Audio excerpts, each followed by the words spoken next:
Interesting था, उसके अलावा कोई भी और चीज इंटरेस्टिंग इतनी नहीं है। पर सर एक और चीज, ऑडिट करवा रहे हो, मतलब तुम एक बार सोचो, एक लिस्टेड कंपनी के 200-250 सब्सिडरी हैं, तो उनका सबका ऑडिट होगा।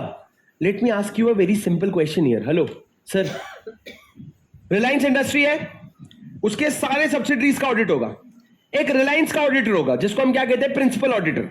रिलायंस के ऑडिटर को हम क्या कहते हैं, प्रिंसिपल ऑडिटर। और उसके सारे सब्सिडरीज हैं। सर ये जो प्रिंसिपल ऑडिटर है, क्या यही जाके सारे सब्सिडरी का ऑडिट करेगा कि कोई और भी ऑडिट कर सकता है सब्सिडरीज का? सोच के बोलो सर, कोई और भी कर सकता है। सुनो, तुम दोनों होल्डिंग और सब्सिडरी कंपनी हो, पर हो दोनों अलग अलग कंपनी। इसका ऑडिटर अलग और इसका ऑडिटर अलग होगा, तो रिपोर्ट कैसे करेंगे सर? सर रिपोर्ट कैसे करेंगे, ये सब्सिडरी ऑडिटर अपना रिपोर्ट बनाएगा और वो देगा प्रिंसिपल ऑडिटर को, और प्रिंसिपल ऑडिटर पढ़ेगा रिपोर्ट को, रिपोर्ट में लिखा है सब कुछ सही है, तो अपना प्रिंसिपल ऑडिटर अपने रिपोर्ट में लिख देगा कि सब्सिडरी कंपनी का मैंने रिपोर्ट पढ़ा और उसमें सब कुछ सही है। अरे सुन रहे हो क्या तुम? अरे are you getting my point? Yes sir. आ जाओ सेक्शन नंबर 137 पे। Sir, what is section 137? Very important. Filing of financial statement with ROC. Sir, ध्यान से सुनना ना प्लीज। राजा, आपका दो सिनेरियो हो सकते हैं। पहला, आपका एजीएम बराबर हुआ, दूसरा एजीएम बराबर से नहीं हुआ। सर अगर एजीएम बराबर से हुआ तो जिस दिन हुआ उस दिन से कितने दिन, 30 डेज के अंदर किसको फाइल करोगे? आरओसी को। फाइनेंशियल स्टेटमेंट फाइल करोगे आरओसी को। पर अगर सर आपका एजीएम बराबर नहीं हुआ तो आपका जो लास्ट ड्यू डेट है ना, जो भी आपका लास्ट ड्यू डेट है, उससे 30 डेज के अंदर किसको फाइल करोगे? 30 डेज के अंदर आरओसी को फाइल करोगे, अलॉन्ग विथ रीजंस कि भैया मेरा क्या रीजन था जो मैं एजीएम नहीं कंडक्ट कर पाया, आपको वो रीजंस भी बताने पड़ेंगे। पर एक तीसरा इंपॉर्टेंट केस है राजा, क्या है सर? आपका एजीएम तो हुआ बट फाइनेंशियल स्टेटमेंट अडॉप्ट नहीं हुआ, तो क्या होगा? तो जिस डेट पे एजीएम हुआ उस दिन से लेकर के 30 डेज के अंदर तुम आरओसी को भेजोगे, पर क्या आप भेज दो provisional financial statement. Provisional financial statement मतलब जो गलत वाला है वो एक बार भेज दो, प्रोविजनल है बोल करके, और उसके बाद जब फाइनल अडॉप्ट हो जाएगा उस डेट के 30 डेज के अंदर। सर यूजुअली अडॉप्ट कब होता है पता है? करेक्ट, एडजर्न मीटिंग में। मीटिंग हुई, उसमें नहीं अडॉप्ट हुआ तो मीटिंग एडजर्न हो जाती है। तो जो एडजर्न मीटिंग है उसके 30 डेज के अंदर आप क्या करोगे? एडीजे मत लिखो, छोड़ दो। उसके 30 डेज के अंदर आप आरओसी को फाइनल वाला फाइनेंशियल स्टेटमेंट भेजोगे।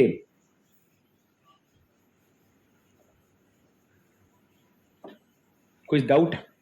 अरे कोई सवाल? Any question? नहीं तो मेरे पास क्वेश्चन है, बताओ सर कब करोगे फाइल? मतलब कौन से फॉर्म में फाइल करोगे? कौन से फॉर्म में फाइल करोगे? अरे बोलो, चेक देख के बोल दो।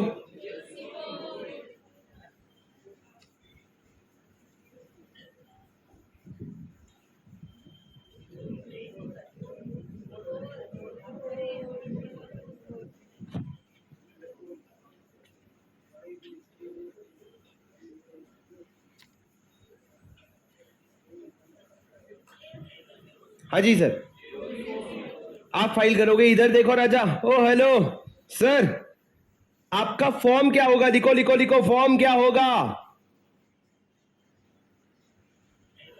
हाँ जी सर, आप फाइल करोगे, इधर देखो राजा। ओ हेलो सर, आपका फॉर्म क्या होगा? लिखो फॉर्म क्या होगा? अगर आपको फाइनेंशियल स्टेटमेंट फाइल करना है तो आप फॉर्म होगा एओसी 4।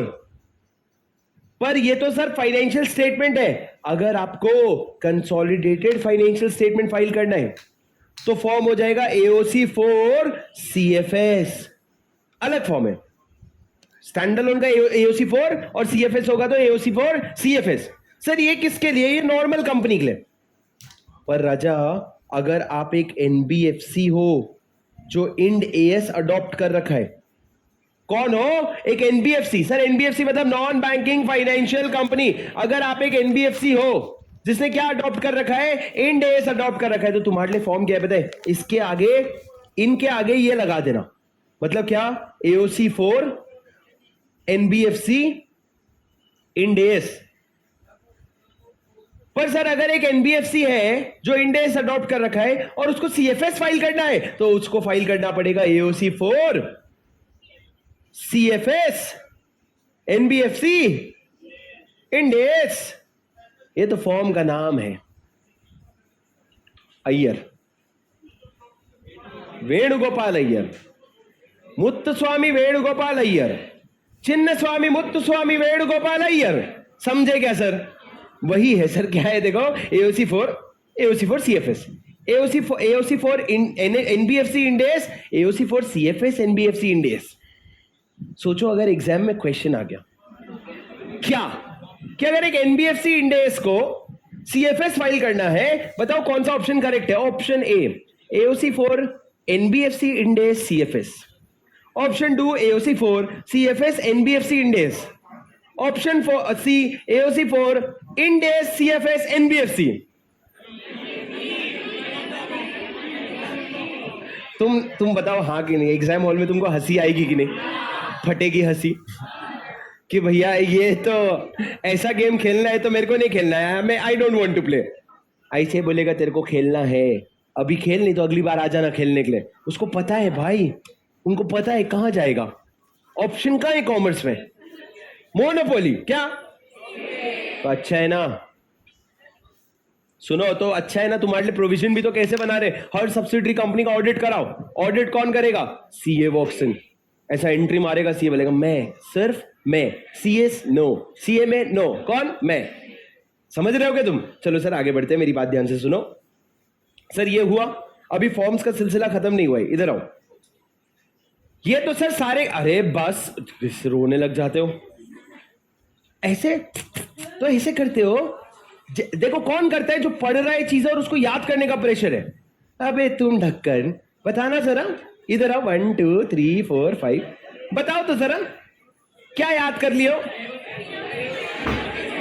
सर 5 अपने को पता है, बुक्स ऑफ अकाउंट्स चेंज किया, आरओसी को बता देना। एओसी 1 भी अपने को पता है सर, क्या है? सैलिएंट फीचर्स सीएफएस का। एओसी 4 अपने को पता है सर। अरे वाह वाह वाह, फाइनेंशियल स्टेटमेंट आरओसी के साथ फाइल करो। हाँ कहाँ है? बोलो बोलो, तू बता भाई। हाँ बता, तू ही। हाँ जल्दी करो, बाजू वाले मदद कर दो यार उसकी, क्या दुश्मन हो? बोल भाई, आवाज नहीं, जोर से बोल। Related party? क्या रिलेटेड पार्टी? मैं पूछ रहा हूँ क्या रिलेटेड पार्टी? तो वैसे बोलना बोलना बोलना, बोल। कौन बोले तेरे को? कौन बता रहा है? ये बता। पीछे वाला तू, पीछे वाला तू, खड़े तू डायरेक्ट बोल दे, चल। अरे खड़े तो हो। हाँ बोल, एओसी 3 क्या है? दूंगा मार भी दूंगा, बताना पड़ेगा। हाँ ओ हेलो, क्या है एओसी 3? इतनी देर में तुम खोज भी नहीं पाए। इशू तो बता। स्टेटमेंट ऑफ, एक नंबर के नलायक हो, एक नंबर के नलायक गधे। भाई आप बताओ क्या है? हाँ हाँ खड़े हो जा, जोर से बोल। एओसी 3 जो बैठा हो खड़े हो जा, तो खड़े बैठ जा। बोल भाई। वो ऐसा नहीं होता जब मैप पे जा रहे होते, वो लाल गाड़ी जा रही है वहां ले लेना, लेफ्ट लेना नहीं, वो लाल गाड़ी जा रही है वहां ले लेना। बोल भाई किसके डिटेल्स? क्या डिटेल्स? सैलिएंट फीचर्स दे। रुक जा, मेरे को मन में थोड़ा सा गाली दे दो। ओके बैठ जा। तो क्यों प्लीज क्यों कर रहे हो? तुमको अभी एक फॉर्म बताऊंगा, ये वाला अभी तक तुमने क्या पढ़ा? एओसी 4। अभी एक फॉर्म आएगा, दिखाओ। AOC 4 XBRL। XBRL क्या है sir? Extensible business reporting language. सुनो रे सर, ये एक फॉर्मेट है जो आपके ऑडिट में, प्रैक्टिकल लाइफ में बहुत काम आता है। ये फॉर्मेट में आपको पता है, आपके बहुत बड़े बड़े फॉर्म्स इस फॉर्मेट में अपलोड होते हैं। XBRL सर आपको पता है, जब आपका इनकम टैक्स रिटर्न अपलोड होता है वो ये फॉर्मेट में अपलोड होता है। जब आपका ऑडिटर का रिपोर्ट अपलोड होता है वो ये फॉर्मेट में अपलोड होता है। क्या है sir? XBRL extensible business reporting language. Sir ये अप्लाई किसको होगा? कंपनीज को तो हमने बोला एओसी 4 में दे देना, पर XBRL किसको लगेगा? लिखो भैया, लिस्टेड कंपनी एंड उनकी इंडियन सब्सिडरीज, किनको किनको, लिस्टेड कंपनीज और उनकी इंडियन सब्सिडरीज, पहले तो इनको अप्लाई होगा, लिस्टेड कंपनी और इंडियन सब्सिडरीज उनकी। दूसरा, वो कंपनी जिनका paid up share capital 5 crore या उससे ज्यादा है, वो कंपनी जिनका टर्नओवर 100 करोड़ या उससे ज्यादा है, वो कंपनी जिनका फाइनेंशियल स्टेटमेंट इंड एएस के कंप्लायंस में है। किसके कंप्लायंस में है राजा? इंड एएस के। मतलब सर अब एक फॉर्म के लिए भी इन्होंने लिमिट्स दिया, एक फॉर्म की एप्लीकेबिलिटी के लिए इन्होंने लिमिट्स दे रखा है कि तुम या तो लिस्टेड कंपनी हो या उनके इंडियन सब्सिडरी। सर इसका मतलब क्या है, लिस्टेड कंपनी या इंडियन सब्सिडरी? मतलब मैं को बताऊं, रिलायंस जियो जो है, रिलायंस जियो, क्या ये लिस्टेड है? जियो फाइनेंशियल्स लिस्टेड है, रिलायंस जियो लिस्टेड है क्या? नहीं। अब मेरे को बताओ, रिलायंस जियो अगर लिस्टेड नहीं है, क्या वो लिस्टेड कंपनी कहलाएगी? नहीं। पर क्या उसको एओसी फॉर एक्सबीआरएल लगेगा? हाँ, क्योंकि वो लिस्टेड कंपनी की इंडियन सब्सिडरी है। या तो तू खुद लिस्टेड है, तेरा कोई होल्डिंग लिस्टेड है। दूसरा, सर आपका paid up share capital 5 crore या उससे ज्यादा है, टर्नओवर 100 करोड़ या उससे ज्यादा, और उसके बाद फाइनेंशियल स्टेटमेंट इंड एएस के कंप्लायंस में, फाइनेंशियल स्टेटमेंट इंड एएस के कंप्लायंस में है, तो चारों केस में आपको क्या फॉर्म लग जाएगा? AOC for XBRL. लेकिन सर ये फॉर्मेट नहीं लगेगा। AOC for XBRL is not applicable in case of NBFC, HFC. NBFC मतलब national finance, national non banking financial company, और हाउसिंग फाइनेंस कंपनी। HFC मतलब हाउसिंग फाइनेंस कंपनी। सर आप क्या guess कर सकते हो हाउसिंग फाइनेंस कंपनी क्या करती है? वाह Adi, you are so smart. Housing finance company क्या करती है? आपके घरों के लिए लोन देती है। सर एग्जाम में क्वेश्चन क्या आया था पता है? क्या हाउसिंग फाइनेंस कंपनी क्या है? नहीं, X Limited is an housing finance company. It intends to file financial statement through AOC for XBRL. Comment. वो तो यहां लाके पूछा तो यहां बता दोगे, लेकिन सोचो तुम हो कहां? एग्जाम हॉल में तो ठीक है, लेकिन सिलेबस में कहां हो? पूरी दुनिया छोड़ दो, सिर्फ आप आ जाओ अकाउंट्स ऑफ कंपनीज वाले चैप्टर में। समुंदर भर का सेक्शन जहां 132 135 अपने आप में एक चैप्टर है, उसमें एक छोटू सा सेक्शन है 137 जिसमें इंपॉर्टेंट ये है कि 30 दिन में आरओसी को फाइल कर देना। वो छोड़ के इन्होंने बोला फॉर्म्स होते हैं 4, एक कॉम्प्लीमेंट्री फॉर्म 5वां एओसी फॉर एक्सबीआरएल, उसमें 4 लाख कंपनीज को लगेगा, पर एक एक्सेप्शन, उस पर इन्होंने क्वेश्चन पूछा भाई, और ये ड्यू है एग्जाम में आने का। ये आपके इन्होंने अभी धमका रखा है, आ जाऊंगा मैं, आ जाऊंगा, अभी धमका रखा है, मतलब आरटीपी एमटीपी धमकी दे रखी है, मतलब आरटीपी एमटीपी। भैया it is a matter of time before ये एग्जाम में आ जाए, लॉटरी इस तरह अगर आ गया तो, क्योंकि बच्चे नहीं हाथ लगा पाते हैं इस तरह के प्रोविजंस को, क्योंकि वो लोग ये चीजें, हर चीज को ऐसे ही पढ़ना होता है। फर्स्ट टाइम जब पढ़ते हो हर चीज को ऐसे ही पढ़ना होता है कि ये भी आएगा एग्जाम में, उसके बाद भले एग्जाम के एक दिन पहले जो पढ़ पाओ ठीक है, जो नहीं पढ़ पाओ ठीक है, पर हर चीज को ऐसे ही पढ़ना होता है। सर आगे लिखो, मेरी बात सुनो सर, ऊपर एक सेकंड, ऊपर जो इतने सारे टाइम लिमिट्स है, एजीएम के 30 डेज, लास्ट डेट के 30 डेज, सर क्या एक और अगर आप ऐड कर सको, ओपीसी नहीं ऐड कर सकोगे तो जहां पे जगह है नीचे वहां लिख देना। सर ओपीसी के केस में क्या होगा? ओपीसी को बोला भैया तू तेरे को 30 डेज की जल्दी नहीं है, तू 180 डेज के अंदर फाइल कर देना, 180 डेज के अंदर फाइल कर देना आरओसी को, क्या? Financial statement. सर ये ओपीसी के लिए अच्छा किया कि बुरा किया? बुरा किया, क्योंकि ये 180 days from closure of financial year है, 6 महीना मतलब। सर उतने में तो हम एजीएम करते हैं ना, पर ओपीसी के लिए क्या बोला? From the closure of financial year, तेरा साल खत्म होने के 6 महीने के अंदर, यानी कि 30 सितंबर तक तू फाइल कर देना। क्या फाइल करना होगा सर आपको? आपको अपना फाइनेंशियल स्टेटमेंट आरओसी को। अरे समझे क्या? Yes sir. अब आगे आ जाओ सर, लिखो person responsible.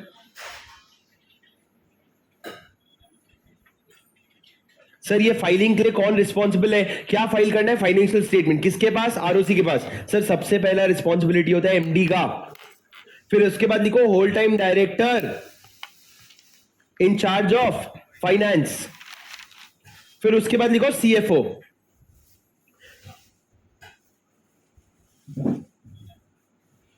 Financial statement ROC को। अरे समझे क्या? Yes sir. अब आगे आ जाओ सर, लिखो पर्सन रिस्पॉन्सिबल। सर ये फाइलिंग के लिए कौन रिस्पॉन्सिबल है, क्या फाइल करना है, फाइनेंशियल स्टेटमेंट किसके पास, आरओसी के पास। सर सबसे पहला रिस्पॉन्सिबिलिटी होता है एमडी का, फिर उसके बाद देखो whole time director in charge of finance, फिर उसके बाद देखो सीएफओ। सर अब इसमें ये 3 नाम मैंने कहां से उठाए 128 में भी था, 129 में भी था, उसमें से इसका नाम काटो, रेड पेन से काटना, मिटा मत देना भाई। मैं ये दिखाना चाह रहा हूं एमडी इन फाइनेंस जो है वो रिस्पॉन्सिबल नहीं है। कौन रिस्पॉन्सिबल है सर, एमडी और उस डब्ल्यूडीडी इन फाइनेंस रिस्पॉन्सिबल नहीं है, एमडी और सीएफओ रिस्पॉन्सिबल है। सर वो लोग क्या करेंगे, या तो वो लोग या फिर अगर उनका एब्सेंस है, ठीक है, तो उनके एब्सेंस में director charged with such responsibility, मतलब जिसको बोला गया फाइल करने के लिए वो फाइल करेगा, और अगर वो भी एब्सेंट है तो उसके एब्सेंस में कौन रिस्पॉन्सिबल हो जाएगा, ऑल द डायरेक्टर्स। मतलब सर प्राइमरी रिस्पॉन्सिबिलिटी किसकी है, एमडी और सीएफओ की, एमडी और सीएफओ की। अगर वो लोग नहीं फाइल कर पा रहे हैं तो उनके एब्सेंस में जिसको चार्ज दिया गया है वो भी नहीं कर पा रहा है, तो सारे के सारे डायरेक्टर्स जो है वो रिस्पॉन्सिबल हो जाएंगे। अरे समझे क्या, डिड यू अंडरस्टैंड। सर उसके बाद मेरी बात सुनना ध्यान से, खत्म हो गया। अगर कॉन्ट्रावेंशन करोगे पेनल्टी लगेगा, वो तो ठीक है भैया, कंपनी को लगेगा 10,000 रुपया प्लस 100 रुपीज पर डे, और ऑफिसर इन डिफॉल्ट को लगेगा 10,000 रुपया plus 100 rupees per day. Same है सर, बस फर्क इतना है, कंपनी को लगेगा मैक्स 2 लाख रुपया और ऑफिसर इन डिफॉल्ट को लगेगा मैक्स 50,000 रुपया। कंपनी को लगेगा मैक्स 2 लाख रुपया, ऑफिसर इन डिफॉल्ट को लगेगा मैक्स 50,000 रुपया। सर कोई मेरे को बता सकता है सेक्शन 391 क्या है?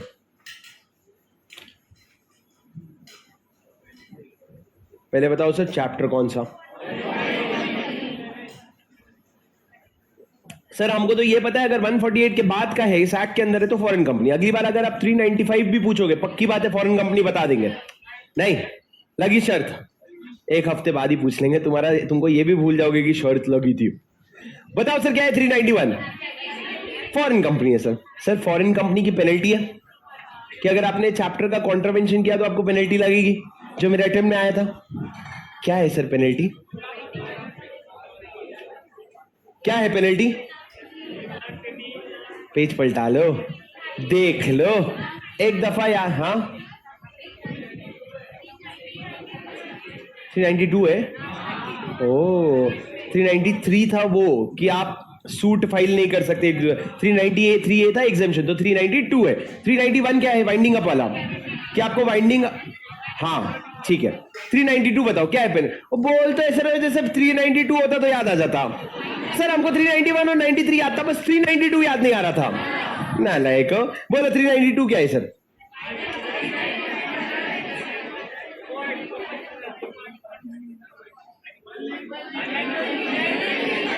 $1 लाख टू 3 लाख, 25,000 टू 5 लाख। चलो सर, हाँ वो कर लेता 50,000 पर डे, तू कर लेना, मेरा एग्जाम हो गया। सर लिखिए आप लोगों ने पेनल्टी कितनी, मैक्सिमम यहाँ पे 2 लाख रुपए, मैक्सिमम 50,000 रुपए। सर ये 50,000 रुपए, सर ये क्या हो गया आपका 137 हो गया। प्लीज मेरी बात ध्यान से सुनो सर, आपने सेक्शन 136 और 137 पढ़ा, एक बार फटाफट ना सारी चीजें जो इंपॉर्टेंट है उसमें फटाफट स्क्रिप्ट पलटा के देख लो 1 मिनट में, घर जाके रिविजन ना करना पड़े। सर एक बार पलटा के बस स्क्रिबल नोट से, फेयर नोट से नहीं, स्क्रिबल नोट से आप एक बार पेज पलटा के बस देख लो क्या क्या चीजें इंपॉर्टेंट है। मतलब सर ऐसा पढ़ो ना कि फाइलिंग करेंगे, ये लोगों को देंगे, शॉर्ट नोटिस होगा, ये ऐसे ऐसे करेंगे, वैसे एक बार अपने मन में पढ़ो ना।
सर इधर देखो स्क्रीन में, ये रिलायंस का बहुत पुराना 31 मार्च 2021 का रिलेटेड पार्टी डिस्क्लोजर है। लिस्ट ऑफ रिलेटेड पार्टीज इसमें सर आप देखोगे रिलेशनशिप में सब्सिडरी है।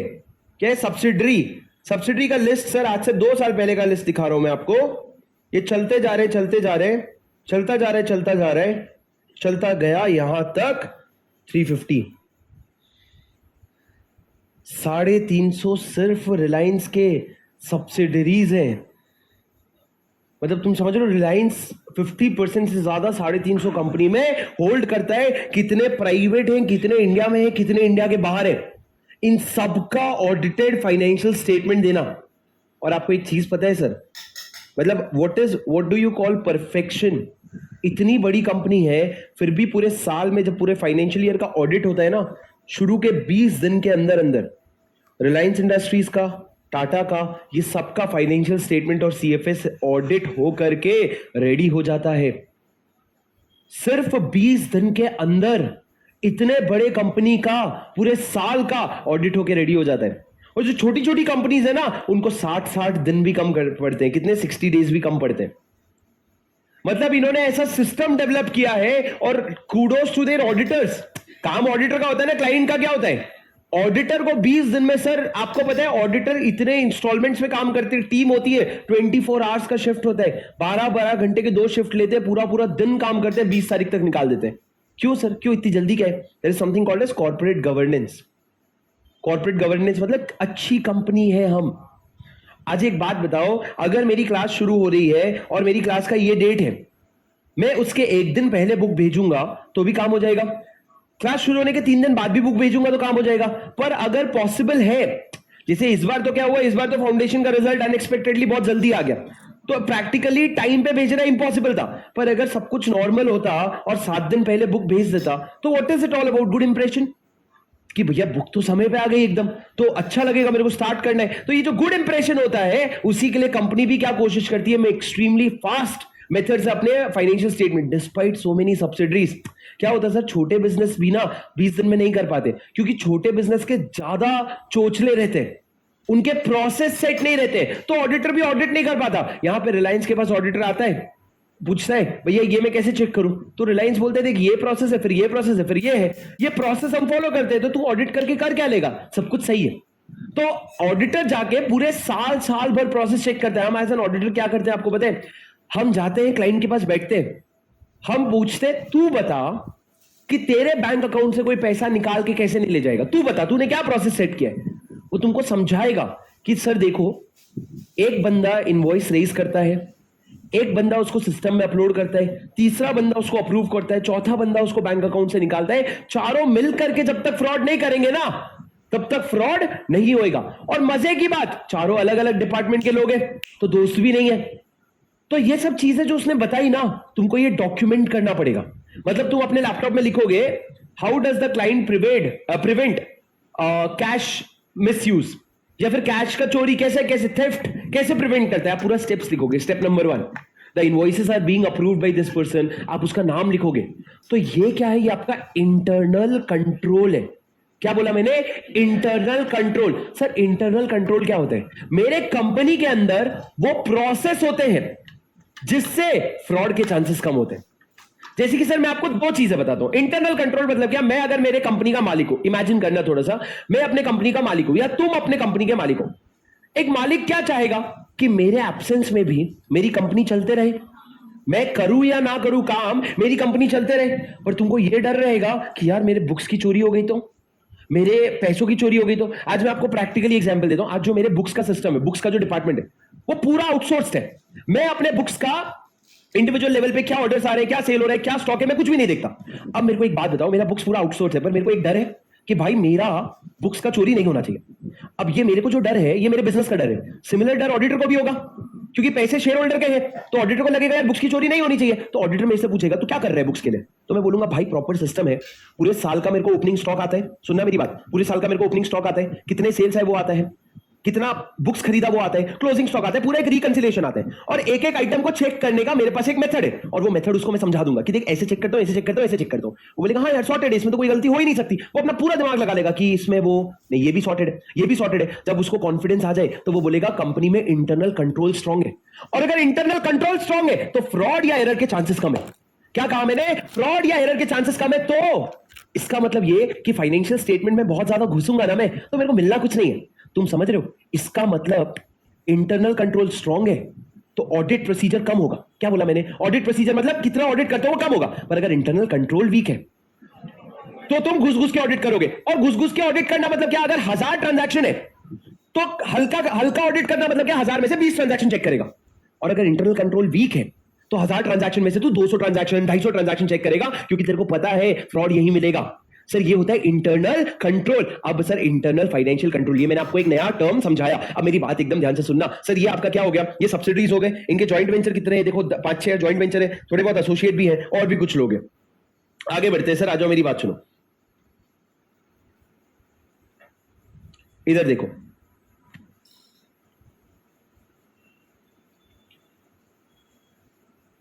सर रुक जाओ ना, मैं लेटेस्ट वाला खोल लूं क्या? 1 मिनट लगेगा।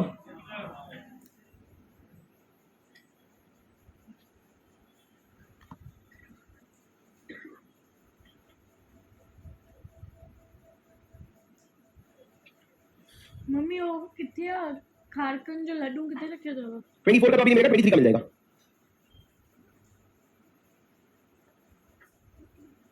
दो ना, गाइस मैं एक बात बताऊं, दो। आप लोगों का सेक्शन 131 क्या था? Quality revision. उसमें कौन से दो चीजों का रिवीजन होता है? फाइनेंशियल स्टेटमेंट और बोर्ड। आप लोगों का सेक्शन 131 क्या था? Quality revision. उसमें कौन से दो चीजों का रिवीजन होता है? फाइनेंशियल स्टेटमेंट और बोर्ड रिपोर्ट। फाइनेंशियल स्टेटमेंट जो किसके कंप्लायंस में नहीं है? 129। और बोर्ड रिपोर्ट जो किसके कंप्लायंस में नहीं है? 134। आपका कौन सा सेक्शन बचा है सर? क्या है सर 134? क्या है 134? 134 talks about board report. Sir इधर देखना स्क्रीन पे जरा। सर ये रिलायंस इंडस्ट्रीज लिमिटेड है, ठीक है? उसका फाइनेंशियल स्टेटमेंट पे आते हैं। प्लीज मेरी बात यहां पे देखना।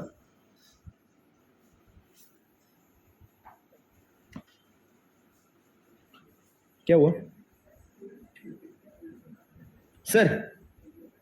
ये देखो जरा, क्या है ये? सर ये रिलायंस का बोर्ड रिपोर्ट है, थोड़ा ध्यान से देखोगे सर। सर सेक्शन देखोगे अगर तो 134 खत्म हो जाएगा। मेरे को एक बात बताओ, बोर्ड रिपोर्ट मैंने आपको बोला था बहुत इंपॉर्टेंट डॉक्यूमेंट होता है। सर कोई गेस कर सकता है ये रिपोर्ट को लिखता कौन है?